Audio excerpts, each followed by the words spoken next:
Hey, what is going on, guys? It's your boy Ghost7 here, coming at you with another video, and today we will be extending my last video, which is 5 more tips to get better at Apex Legends. Let's get into it. So guys, as always, if you enjoyed the video, be sure to like and subscribe and comment more ideas, or if you want more videos like this in the future. And yeah guys, let's get into the tips. So guys, coming in at number 5, we have don't use underpowered weapons.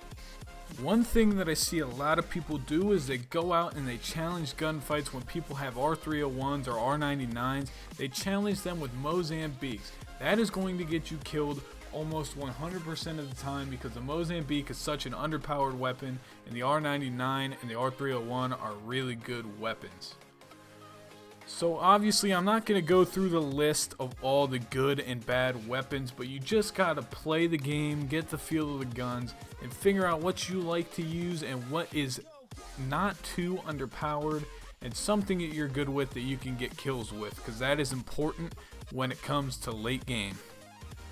Now guys, we aren't going to waste any time. We're going to get into number 4, and that is to not land in highly populated areas.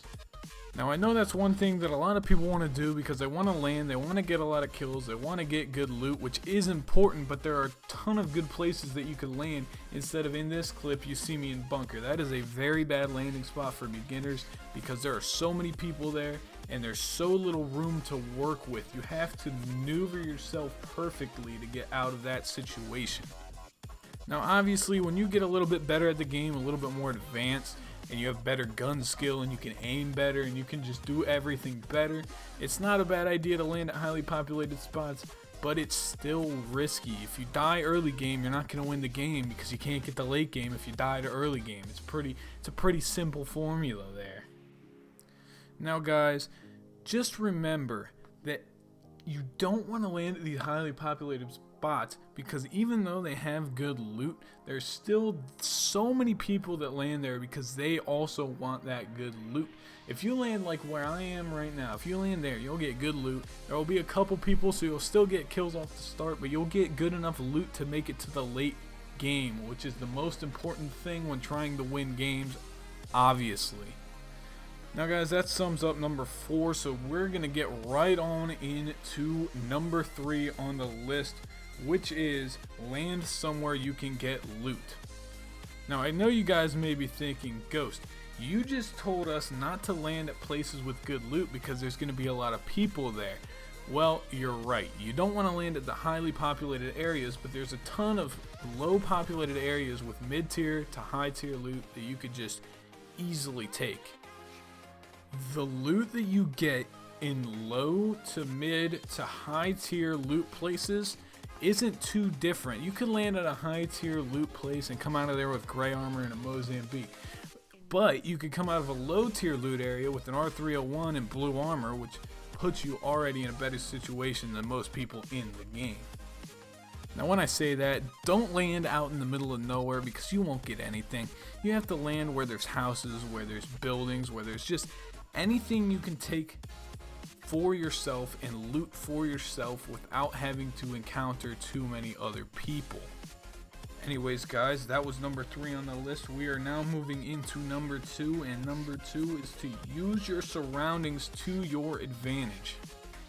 Now I know on Kings Canyon it's a little bit difficult because the map is a desert and there's not much out in the desert you can use to your advantage, but there's still plenty of things you can do that will just give you an advantage over the player you are fighting.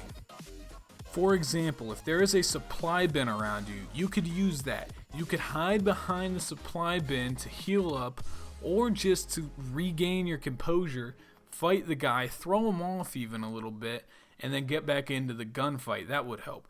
Another thing you can do is you can use rocks to your advantage when you're out in the middle of nowhere. I know that's a little more difficult because there's not that many rocks, but if you can find a rock, use that. That will help you win so many more gunfights. And when I say to use your surroundings, I don't only mean the natural surroundings. Use zip lines, octane jump pads that someone might have left behind.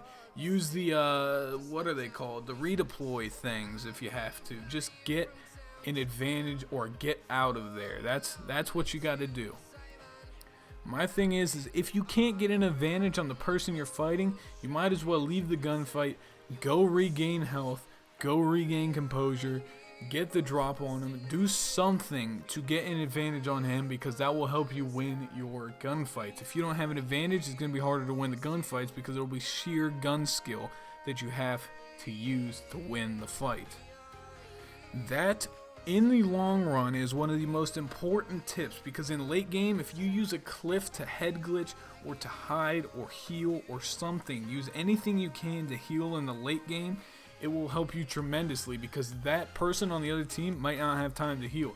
Your teammate could be putting fire on them, you're sitting up there healing behind and they can't heal. You sit there and heal, get ready for the fight, and then you take them on one-on-one, take them out of the game.